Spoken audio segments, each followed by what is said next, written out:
This is Going Underground. I'm Afshin Rattansi. Coming up today, former London Mayor Ken Livingstone talks to us about British bombs and British troops in Iraq and Syria as our war expands across the Middle East. And will the millions of pounds in bombs being dropped on Iraq mean we face a greater threat of terrorist attack?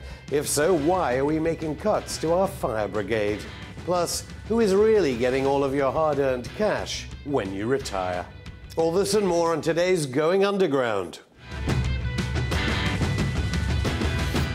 A new ISIS propaganda video featuring British hostage John Cantley appeared this week. This is the sixth video to emerge, but Cantley had not been named in the UK as a hostage until his appearance in the first propaganda film. So, Going Underground made a Freedom of Information request to the Foreign Office to find out how many British nationals are currently being held hostage abroad by recognised terror groups, in which countries and by which groups. The response reads, I can confirm that the Foreign and Commonwealth Office, FCO, does hold information relevant to your request. The information the FCO holds in relation to your request is being withheld. And the reasons given? Health and safety and personal information. The Foreign Office felt that disclosure of details including location and country of captivity could significantly increase the risk to the personal safety of hostages. This despite the fact that Foreign Secretary Philip Hammond claimed in September to have no idea where murdered hostage Alan Henning was being held. As regards Mr. Henning, why can't the SAS just go into freedom?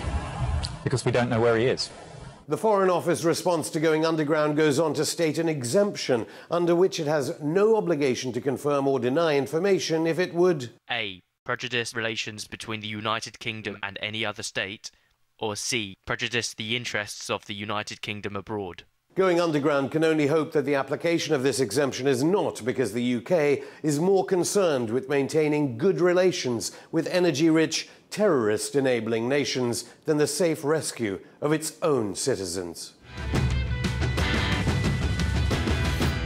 Britain is already deploying armed drones over Syria, supposedly for surveillance, joining the ones already operating in Iraq. And this despite our government promising there would be no UK involvement in Syria without a parliamentary vote. British troops have also now been freed up for any possible ground campaigns following their departure from Helmand in Afghanistan. So how long before we see a full-on campaign in Iraq and possibly Syria as well? Joining me is former London Mayor Ken Livingstone, a prominent opponent of the 2003 Iraq invasion. Welcome, Ken, to Going Underground. You oppose that invasion. Is this a continuation of the 2003 invasion? If you go back and read what's now been published from people's diaries and official documents, immediately after 9/11, when Tony Blair arrived at the White House, he was shocked because everyone around George Bush was not talking about Afghanistan and Al-Qaeda, they're talking about Iraq and Saddam Hussein. So it was always a cover. And this current war? It's still, ever since basically the end of the First World War, Britain and America have intervened all over the Middle East to control the flow of oil. It's been central to their economy. They put up regimes that were completely corrupt. They overthrew democratically elected ones like in Iran in 1953. We've just had 100 years of Western intervention, and the tragedy is, when you look at the loss of life and what it's cost us, we would have been better off just paying an honest price for the oil and letting the Arab countries actually, sell it themselves. Not sure what our military contractors would say that about all their accountants. So, the Labour Party did support this war. You must have been proud of what happened about the Syria vote when the Parliament voted against it. Why then don't your colleagues, former colleagues, understand that? Well, no. One of the reasons I supported Ed Miliband for Labour leader was because he was coming out quite clearly and saying the invasion of Iraq in 2003 had been a mistake, and his brother wasn't prepared to admit that. And by taking the stand against giving Cameron the backing to actually intervene in Syria, I think it made a clear indication that if we get a Labour government, and I think we will, it will take a much more independent line. It's not just going to be Washington's puppet, which tragically most British governments have. Maybe, but faced with these three guys on the opposite sides of the bench, the Foreign Secretary, Defence Secretary and Cameron, they voted for war in Iraq. When you had the situation of Cameron coming to Parliament saying, I want the backing of Parliament to be prepared prepared to intervene in Syria, to everyone's shock, for the first time in my lifetime, a Labour leader got up and said, we're not giving you a blank cheque to invade. Now, there's massive pressure on Ed Miliband and those around him. American interests are enormous. They know that there'll be hostility if they take an independent line. But I think someone like Ed Miliband, who's actually read a lot about politics, unlike Blair before he became Prime Minister, recognises, you actually look at, say, the record of France under de Gaulle, took a very independent line and actually made him a lot more popular. And I think if you see British Prime Ministers standing up to represent Britain's interests, not just be a cheerleader for the United States, there'll be huge support for that. The public aren't You were alive idiots. under Harold Wilson in Vietnam, though. Well, Britain didn't go into that one. Miliband is going into Iraq again. You see, I mean, as I was demonstrating on the streets, I was just angry. We weren't sending troops to Vietnam to fight with Ho Chi Minh side by side. I mean, it was outrageous. And if you actually look in President Eisenhower's autobiography, he actually writes, when they split up Vietnam into North and South, he writes there, we had no doubt whatsoever if there'd been a free election, Ho Chi Minh would have won 80% of the vote. Cameron is now saying that British troops may have to respond and he may have to tell the House of Commons later. There has been no vote about sending these armed drones into Syrian airspace. Well, this is the reality. Miliband doesn't even question this. Well, no, but this is the reality. I mean, we don't have a written constitution. It's not like America. I mean, broadly, a prime minister can get away with anything as long as he can just keep that majority in Parliament. And there'll be rumblings. And so he can ignore the views of Parliament. Many prime ministers actually have. I think, though, when we get a Labour government, you'll see that it's a government that's actually going to pay some more respect to the opinions of MPs, because it knows public opinion in Britain is overwhelmingly opposed to any more involvement in America's wars in the Middle East. We've just seen hundreds and hundreds of our young men... Yeah, but we are at war. We're bombing Iraq right now. I mean, and that's wrong. And if I was, the Prime Minister today, we wouldn't be doing anything like that. But what surprises me, whether one agrees with it or not, is there's not more debate about... And the Ministry of Defence has just been forced to deny on... Wednesday, forced to deny reports that Apache helicopters used in Helmand are now going to be used in Iraq. Part of the reason is we're 6 months from an election, and primarily it's about the economy. And, I mean, I would love, because all my life I've been caught up, I mean, my very first demonstration was against America in Vietnam back in about 1965 or something. I mean, all my life I've been obsessed by foreign policy. But if you look at our opinion polls, except when we actually get involved in a war, the British public are more concerned about domestic politics, not foreign policy. And whilst I would love to see everybody sitting around their television watching intense debates about foreign policy, that isn't going to happen. The next 6 months are going to be about who can get full employment, who can have a fairer Britain, who's going to make sure the rich pay their taxes and the big corporations do. Foreign policy will barely come into it.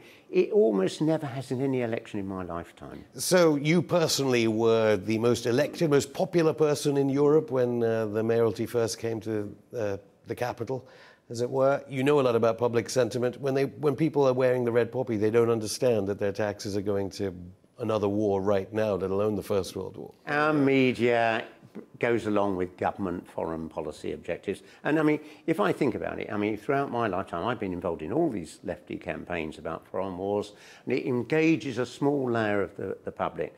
But most people in Britain are just struggling to be able to pay their rent. So the public just can't get to grips, even in an age of austerity, that some of their taxpayers' money is going into bombs on Iraq. You've got to remember, 70% of the papers British people read are owned by 5 billionaires. Murdoch, the Barclay brothers, Lord Rothermere, all completely signed up to the American Anglo Alliance, all in line on these issues. But people didn't think like that for the 2003 war, arguably. People were opposed. Well, we were very lucky because you had one of the leading figures in the British government, Robin Cook, come out and say, no, this is wrong. You did have a lot of pressure from the media then. A lot of the Tory press was beginning to turn against Tony Blair and looking for him to trip him up. And we were very lucky. But throughout most of the conflicts we've been involved in, any criticism in the media of the British Army is immediately slammed down as being disloyal.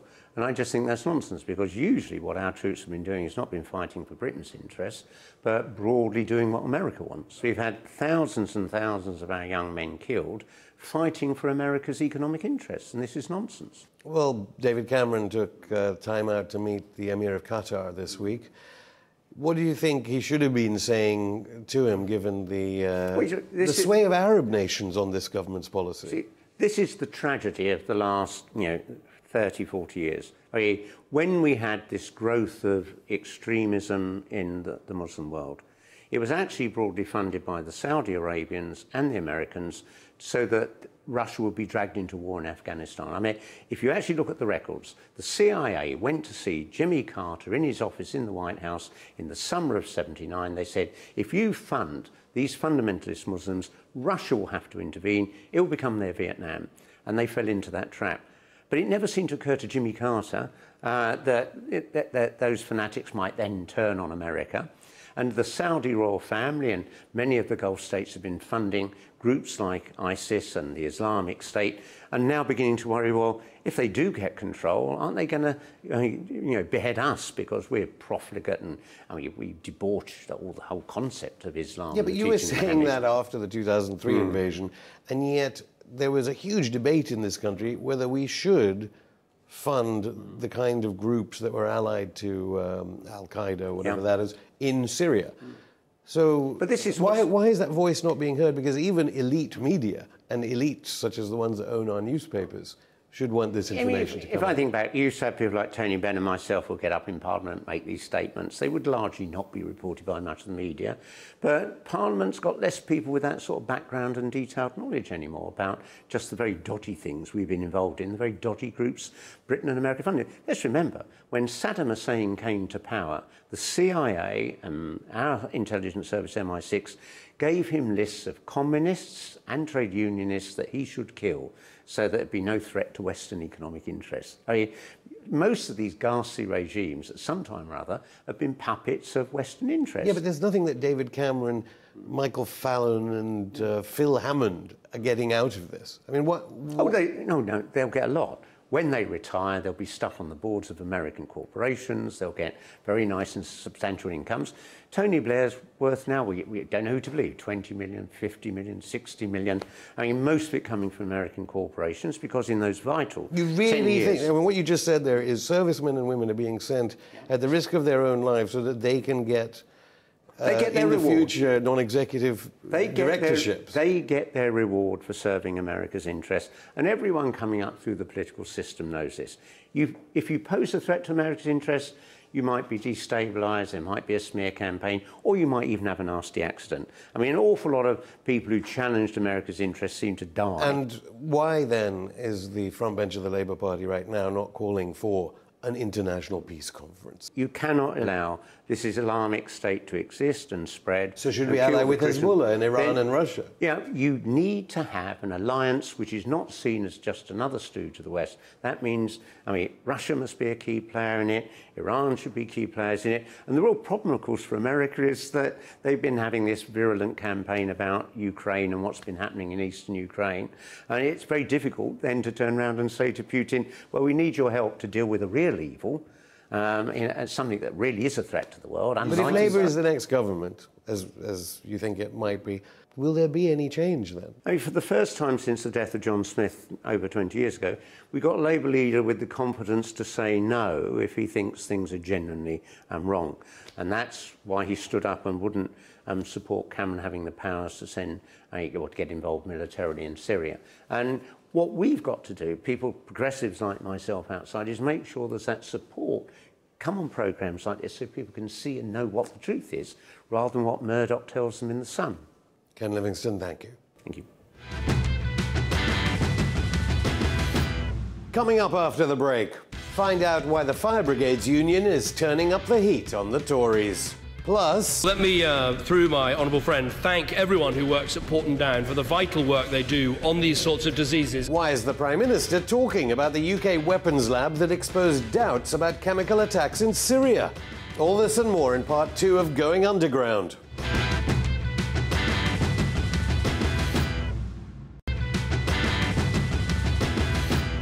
Shock horror, an MP mentioned the homeless at Prime Minister's questions this week. As I walked to Parliament this morning, past the increasing numbers of people who are sleeping on Victoria Street pavements, I reflected that this government is the first since the 1920s that has presided over a real terms fall in average wages for its people. Is this record of failure really the best that this Prime Minister can offer to the United Kingdom? The PM recited the usual series of statistics. So what did Labour's leader have up his sleeve? Immigration, or swamping, as Labour bigwigs call it? He couldn't tell us the figure. He made the promise of tens of thousands, and it is 243,000. Yes, Ed Miliband wants fewer immigrants in Britain. Net migration is down a quarter from its peak under Labour. What a shameful record. Instead of blaming immigrants for swamping us all, what about all the big companies that don't have to pay tax because of useless tax laws? The tax gap has been calculated at a massive £119.3 billion, even a quarter of which would transform public finances. Yet the government has chosen to cut HMRC's staffing by over 11,000 since 2010 and utterly failed to close that tax gap. Instead, the government is squeezing the poor and cutting the real wages of millions of low-paid workers. Is the government simply protecting their fat-cat billionaire pals from paying their taxes? Cutting 11,000 jobs at the revenue, but why? Well, let me tell you what is actually happening, tell him what is actually happening in terms of taxation, is that we've taken 3 million of the lowest paid people out of tax altogether, and the fact that is less work for HMRC is welcome. So we can carry on firing revenue staff, because even though having more would help in the war with big accountancy firms, we need fewer because fewer poor people pay tax. After that twisted logic, the real shock was arguably this. Well, let me, through my honourable friend, thank everyone who works at Porton Down for the vital work they do on these sorts of diseases. Porton Down in Wiltshire, that's the military lab which Seymour Hersh name-checked when dodgy evidence emerged that President Assad was using chemical weapons against his population. Cy Hersh suggested that Porton Down evidence was critical in persuading the Obama administration not to bomb Damascus, and maybe the UK. The question was actually about Ebola, but it's interesting what's happening now to the brilliant minds at the lab. Public Health England have refused to fully evaluate an option to create a UK Centre for Global Response to Infectious Diseases at Porton, and are instead persisting with their recommendation to move many of these key scientists away elsewhere. So that's the gratitude they get. Aquango is now trying to break up Porton Down. Firefighters all over England are fighting fire with fire in a 4-day-long strike that began on Halloween and ends on Bonfire Night. They're hoping to extinguish government plans to make firefighters work an extra half-decade before they're eligible for retirement. Northern Ireland, Scotland and Wales have all put forward proposals, but despite months of discussion and previous strikes, Westminster still refuses to budge. Paul Embry, firefighter and regional secretary of the Fire Brigades Union in London, is here. Welcome back to Going Underground, Paul. So, it's odd because the terror threat is severe. You'd think firefighters would be needed. Why are you going on strike? Why do you feel you have to go on strike? Well, because the government hasn't seen reason in terms of its proposals, which it seems completely wedded to, which is to force every firefighter to serve on the front line until they're 60 years of age. We've always said that that's dangerous. We think it's unsafe. We think it's unworkable. And in fact, all of the evidence, the medical evidence, supports us on that. Any pension scheme, an occupational pension scheme particularly, has to be built around the demands of the occupation. I think most people understand that firefighting is a strenuous, difficult, physically challenging job. And you cannot have the sort of retirement age which is an arbitrary one. You have to have one which is built around the demands of the job. The government commissioned its own review led by Dr. Anthony Williams, and that review concluded that as firefighters approach 60 years of age, around 2/3 of them would not be able to maintain the fitness standards necessary to do the job. And what that will lead to, and this is our real fear, is that firefighters will simply be sacked en masse, not because they've done anything wrong, but simply as a result of the natural ageing process. They're no longer able to serve on the front line. They will be sacked on the grounds of capability, without a job, without access to a pension. That's something we simply cannot allow to happen. Okay, so Penny Mordaunt, that's the Fire Minister, do you think she understands what's going on? Because, as I said, with the threat level severe, you'd think that you could almost blackmail the government at this time, because the government would realise that firefighters are one of the emergency services that we will need in the event of a terrorist attack in Britain. Well, it's interesting because in the devolved administrations in Wales, in Northern Ireland and in Scotland, all of those governments have made improved proposals. So it can be done. We've seen it can be done, and that's why firefighters in those areas will not be taking strike action. What Penny Mordaunt appears to have done recently is united the entire fire service against her and the government, because 2 months ago she urged us to call off strike action. She gave every indication that she would be making an improved offer. She told us to get involved in dialogue, that she was doing a lot of work, she was number crunching, and I think the expectation among everybody in the fire service was that there was going to be revised proposals. And she met with us a few days ago and said, actually, the offer is the same as it's always been. So if she's being this tough, it's coming from number 10, and that means maybe there's a policy decision behind it all. Do you think there's some kind of idea of privatisation of the fire services on the agenda? I think it's distinctly possible that somebody within the Treasury has stepped in and said to Penny Mordaunt, you cannot make an improved offer. And consequently, we've got a 4-day strike, which is about to take place. It won't end there, let's be blunt about that. We are a very difficult union to break. The job of firefighting, by its very nature, lends itself to that feeling of solidarity and togetherness and trade unionism generally. What about this 3/4 of firefighters, there'll be no change in the pension age? What's that? Well, there's two things about that. First of all, that still leaves many thousands of firefighters. So that is true. It's only 25% of the firefighters. Well, we can challenge her figures. Still, that's a lot, quarter. Certainly there are firefighters whose pension age will be protected, although they're not protected from an increase in contributions. Firefighters are having their contributions to their pension schemes hiked up and are paying, in many cases, around £1,000 more every year. It doesn't mean that those firefighters are protected, for example, from the threat. All firefighters are potentially subject to the threat of being sacked if they cannot maintain fitness standards to serve on the front line. But no, to answer your question effectively, the deal hasn't changed. And the government is absolutely wedded to an arbitrary pension age in the fire service which takes no account of the job that we do. I have to say also, you know, we're not entirely responsible for the timing of this. Penny Mordaunt last week was the one who said after several weeks of negotiations, there's no better deal. It is coincidental. Well, I mean, certainly we have not been planning for the last few weeks to say, let's take strike action around bonfire night. And let's be blunt, if it was our intention to cause disruption around bonfire night and to mess things up for the public, we would have called action on bonfire night itself. But we haven't done that, and we've not done that for a reason.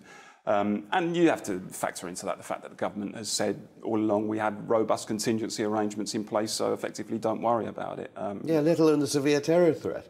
Is there any arbitration going on at all? I mean, I'm trying to visualise how an ACAS tribunal or ACAS negotiation would go, because you'd say, well, if you're 60 years old, you wouldn't be able to pull someone out of a fire in a second-storey house, presumably. I mean, how would a negotiation proceed? So we asked a very simple question, OK, what's going to happen to those people? You have to remember that some of these people will be grandmothers and grandfathers by that time in their lives. And we said, what will happen to these people? And the National Fire Service employers made it very clear that these people could be sacked on the grounds of capability. And no trade union can stand by and allow the government to rip up the pension schemes of its members and to reserve the right to sack people simply for the crime of getting old. That's what this dispute is about. And until they recognise that, it's going to go on. And if you hear their arguments, they say, look at the success of closing so many fire stations in London, your region. I think the Fire Commissioner, Ron Dobson, saying London is safer than ever. And they're starting to open them. How come the narrative is so different coming from you and coming from the coalition? You know, this Tory-led government has effectively decimated the London Fire Brigade, thanks to Boris Johnson. Effectively closed 10 fire stations and reduced firefighter numbers by 600. And then the Tory Fire Minister is invited to open or reopen a fire station. And we did make the comparison. It's like Margaret Thatcher opening a coal mine. And that's angered firefighters. And she's opening that station on the 25th of November. I'm sure many of our members are going to turn out and let her know what we think about her. But there is a real cuts agenda in the fire service nationally. As I said, we've seen 39 stations closed, 5,000 job losses, 20% budget cuts. All of that has resulted in increased response times, significantly worsened response times in some areas. We've seen a death already in London. Fire station closed at the beginning of this year. Woolwich Fire Station was one of them. A few weeks later, a man died in his house because the fire station was further away. Crews had to come from further afield and couldn't get to him in time. So these people have got blood on their hands. Let's be absolutely clear about it. We'll have to look into that case. But anyway, Paul Embry, many thanks again. My pleasure. On Wednesday, MPs debated the second reading of the taxation of pensions bill in the House of Commons. If you're one of the 5 million people that work in the public sector and qualify for a pension, you're dealing with one of nearly 40,000 public sector pension funds. Unfortunately for you, Britain's state pension is apparently one of the worst in Europe, according to the international think tank, the International Longevity Centre. It's worth just a third of the average salary of someone at work. On the continent, they get half. And from next year, your pension will be set at a flat rate, as long as you've paid your national insurance for 35 years. But under a new system, many people will find that they will receive less than they expect. But who is making money from the public sector pension pots funded by all of us? It's the fund managers who can now charge as much as they want as they force pension funds to sign non-disclosure agreements. Hostages to fortune, your pension fund manager can't compare exactly how much money it's even giving to the private companies. Some councils are losing as much as 3 times as much in fees as some other local authorities. Pensions Minister Steve Webb says pension funds are all about having people in the scheme looking after your interests, about making sure there's transparency so people know what's going on. Really? It was Steve, however, who previously backed away from calls to cap secret charges imposed by pension funds until April 2015. But don't worry, it's down to the Financial Conduct Authority to regulate schemes, even though the man who runs the FCA is still recovering from a financial fiasco in Hong Kong, maybe. No wonder he wants regulation to be merely predictable. One of the least understood elements of regulation, but I think anybody who's a practitioner knows that regulation, for it to be effective, has to be predictable. It's certainly predictable for the big pension asset managers in the city. The Latvian plane intercepted over Kent on Wednesday made headlines all over the mainstream media, mostly for being Russian-made. As it happens, other countries do also make planes. Boeing's are made by the US and Airbus is a French company, although you'd never know it since the manufacturer of planes is rarely an issue for media reports. Otherwise, we would have heard endless reports of a missing American-made plane instead of Malaysian Airlines MH370. But the mainstream media wouldn't want to plant suggestions that American-made planes could be anything less than safe, reliable, and in no way posing any threat to civilians. Not like Russian-made planes, which, while flying over the UK, might as well be armed drones ready to launch an airstrike on the British countryside. Perhaps a case of paranoia from the RAF, which regularly does carry out airstrikes on foreign lands, and the mainstream media, which trumpets the deaths of civilians abroad. Show's over for today. Join us on Monday when we speak to Gabriella Coleman, author of Hacker, Hoaxer, Whistleblower, Spy, about what is hidden behind the mask of Anonymous. In the meantime, you can drop us a line on Twitter at underground_RT, like our page on Facebook, or email us on goingunderground@rttv.co.uk. See you on Monday.